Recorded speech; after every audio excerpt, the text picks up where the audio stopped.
అందరికీ నమస్కారం. నేను మీ శ్రీనికాని. ఇవాళ నేను ఈ వీడియో చేయడానికి కారణం ఏంటంటే, ఈటల షమిత ఆంటీ నా మీద మా డాడీ మీద కామెంట్లు చేయడం జరిగింది.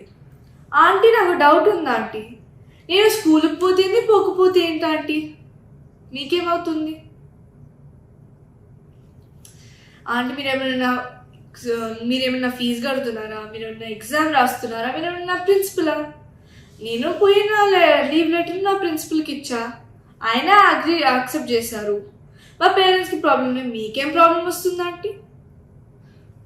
మళ్ళీ మీరు అన్నారు కదా, హుజరాబాద్ ప్రజలందరూ చాలా ఫీల్ అవుతున్నారు మామయ్య గారు కోటే లేదంటే. ఆంటీ ఫీల్ అవుతున్నారు అంటున్నారు కదా ఆంటీ, మీకు అసలు హుజరాబాద్ అడ్రస్ తెలుసా ఆంటీ? హుజరాబాద్ ఎట్లుంటుందన్న తెలుసా? అసలు హుజరాబాద్ ఎన్నూరు ఉండేదో తెలుసా? సరే, అవన్నీ తీసి పక్కన పెట్టండి. హుజరాబాద్ బార్డర్ అన్న మీరు టచ్ చేసిండ్రా ఆంటీ? ఆంటీ, మీరు కూడా అన్నారు కదా, మా మామయ్య గారు చాలాసార్లు హుజరాబాద్లో ఎమ్మెల్యే అయ్యారు, హుజరాబాద్ ప్రజలందరికీ మా మామయ్య గారు చాలా బాగా తెలుసు. మీ మామయ్య గారు చాలా బాగా తెలిసి మా డాడీ పోటేశారా ఆంటీ? ఆంటీ, అలానే హుజరాబాద్ అనేది నా ఊరు.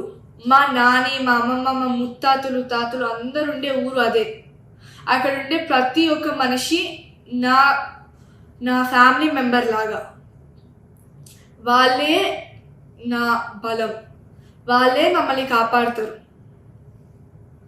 ఆంటీ, మీరు హుజరాబాద్ ఓడిపోతే పోయి గజ్వేల్ చేస్తారు, గజ్వేల్ ఓడిపోతే ఇప్పుడు మల్కాజ్గిరిలో చేస్తున్నారు. ఏంటంటే ఈ జంపింగ్ జాక్ ప్రాసెస్? మేమైతే ఎప్పుడు చేయలేదు.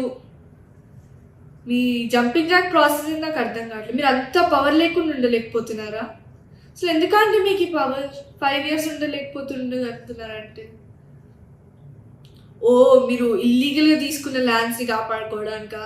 మీరు ప్రజలకి వెళ్ళి దొంగతనం చేసిన ల్యాండ్స్ కాపాడుకోవడానికా? లేదంటే మీరు దేవుని దగ్గరికి వెళ్ళి దొంగతనం చేసిన ల్యాండ్స్ కాపాడుకోవడానికా? మీరు అన్నారు కదా ఆంటీ, మేము సంపుకుంటారా సాదుకుంటారా అని లైన్స్ వాడుకుంటూ క్యాంపెయిన్ చేయలేదని. మీకు గుర్తుందో లేదో ఆంటీ, కానీ క్రాన్బెర్రీ జ్యూస్ పాయిజన్ బాటిల్లో పట్టుకొని పోయి నేను తాగుతాను, మీరు నాకు ఓటు వేయకపోతే అని ఈటల రాజేందర్ తాతయ్య అన్నారా అనలేదా? అలానే బొట్టు తెంచుతారా ఉంచుతారా అని జమున అమ్మమ్మనే అనింది. అలానే లాస్ట్ మోస్ట్ ఫ్యాసినేటింగ్ పాయింట్ ఇదైతే, ఈటల రాజేందర్ తాతయ్య గారే చంపుకుంటారా సాదుకుంటారా అనే ట్రెండ్ స్టార్ట్ చేసింది. ఆంటీ, నేను ఎలక్షన్స్లో తిరిగింది మా డాడీ ఎంత మంచివాడో, ఎంత గొప్పవాడో అని చెప్పడానికి, అభివృద్ధి ఎంత మంచిగా చేస్తారో చెప్పడానికి. హుజరాబాద్ ప్రజలందరూ నన్ను నమ్మి మా డాడీ ఓటేసింది. నేను నమ్మకాన్ని పోగొట్టుకోవాలి అనుకోవట్లేదు.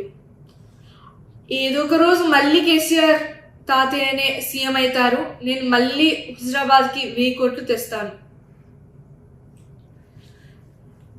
ఆంటీ, నేను మీలాగా పక్క వాళ్ళ మీద కామెంట్స్ వేయను.